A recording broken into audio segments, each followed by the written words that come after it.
We all know the image, right? The black turtleneck, the famous keynotes. But what were the actual operating principles that drove Steve Jobs? That's what we're digging into today. The 10 core philosophies, those unwritten rules that really shaped his work and his legacy, all drawn directly from his actions and his mindset. So, what was it? What truly made Steve Jobs, well, Jobs? What was the real source code behind the genius who gave us the Mac, the iPod, and the iPhone? Was it just raw vision? Some kind of marketing magic? Or was there something deeper? A fundamental operating system running in the background? The truth is, it was a mix of these really deeply ingrained philosophies. These are principles that go way beyond the typical success story you hear all the time. We're about to explore the rules that give you a much clearer picture of how he actually operated day to day. So, here's how we're going to break this down. First, we'll look at how he crafted the perfect product. Then, we're going to dive into his inner world, the visionary's mind. After that, we'll get into the leader's incredible force of will. And finally, we'll see how you can actually apply this method yourself. Let's get started. All right, first up, Section 1, Crafting the Perfect Product. Let's really get into the principles that directly shape those legendary products we all know and love. This is the philosophy behind the icons. The very first principle, and you could argue it was his most important, was an absolute devotion to simplicity.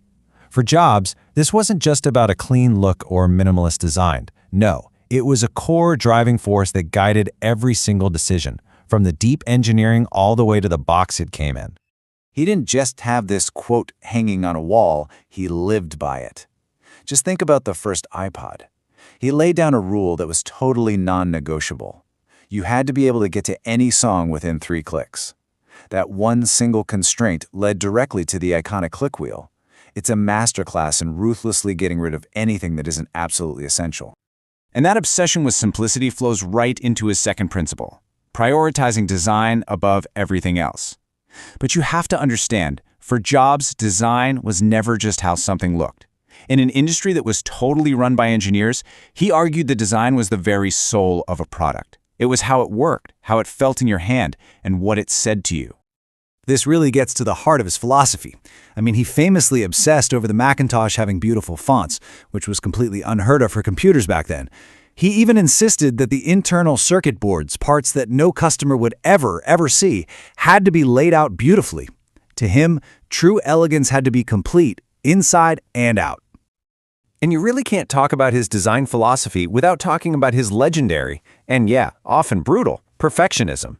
This wasn't just about being detail-oriented. It was a flat-out refusal to settle for good enough. He was always aiming for something that felt impossibly great. Now, this was a double-edged sword, for sure. It created revolutionary products, but it also made for a notoriously tough work environment. And he absolutely meant it. During the iPhone's development, he rejected dozens of prototypes just because the plastic screen scratched too easily. He forced the team to find a way to use unscratchable glass, a decision that delayed the project, but let's be honest, it ultimately defined the modern smartphone. The crucial point here, for Jobs, it was always greatness over deadlines. Okay, so we've seen what he built. In our second section, let's explore the why. We're talking about the internal mindset and the personal philosophies that really fueled his mission. This is all about the visionary's inner world. As our fourth principle, it's a lesser-known part of his story, but Jobs was deeply influenced by Zen Buddhism. After a life-changing trip to India back in 1974, meditation became a cornerstone of his life. He used it to find mental clarity and, this is crucial, to learn to trust his gut, his intuition, over all the noise from market research and focus groups. This inner focus was powered by our fifth principle, an intense, unwavering passion. Jobs understood a fundamental truth. Creating something truly great is incredibly hard. He believed passion wasn't some soft skill. It was the only fuel that could keep you going through the inevitable setbacks and brutal challenges.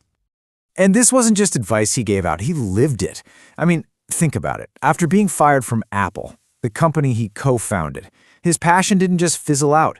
It drove him to create Next and to invest in this tiny little animation studio called Pixar. That remarkable resilience, it came from one place, an undeniable love for the work itself. This leads us right to his most famous mantra, Our sixth principle: stay hungry, stay foolish. Wasn't just a cool way to sign off a speech. It was a core directive for life. It was a call to never get comfortable, to reject dogma, and to always be willing to take the kind of risks that other people might call, well, foolish. As he explained in that famous Stanford speech, he actually got this from the back of a counterculture magazine he loved. For him, it meant always being a beginner, always learning, and never being afraid to just start over from scratch. It's the mindset that allowed him to come back to a failing Apple and have the guts to completely reinvent it. So, he had the product philosophy down, and he had the inner mindset. But how did he actually translate that vision into reality? Section 3 is all about the leadership principles he used to turn his crazy, ambitious ideas into world-changing products. This is how the vision became real. We have to start with principle number 7, the legendary reality distortion field. This was his unique mix of charm, charisma, and just pure force of will that could convince engineers they could do things they themselves thought were impossible. There's a famous story where he told an engineer to cut the max boot time by 10 seconds. When the engineer said it was impossible, Jobs just stared at him and said, "You can do it." And you know what? He did. But that reality distortion field wasn't just talk. It was backed up by our eighth principle, a relentless work ethic.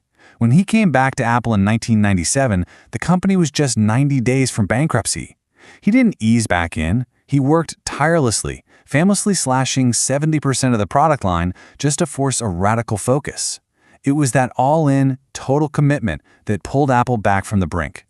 Principle number 9 was this obsession with taking end-to-end responsibility. He believed that to create a truly seamless, magical product, you had to control everything. The perfect example is the whole iTunes ecosystem. Apple built the hardware, they wrote the software, and they ran the store. This total control meant there was zero chance for someone else to mess up the user experience. And finally, our 10th principle, and maybe one of his most powerful tools, the word no. He believed that innovation wasn't just about what you decide to do, but about the thousands of other ideas you decide not to do. When he got back to Apple, he said no to hundreds of good projects, which freed up the company to focus on the few ideas that were truly great.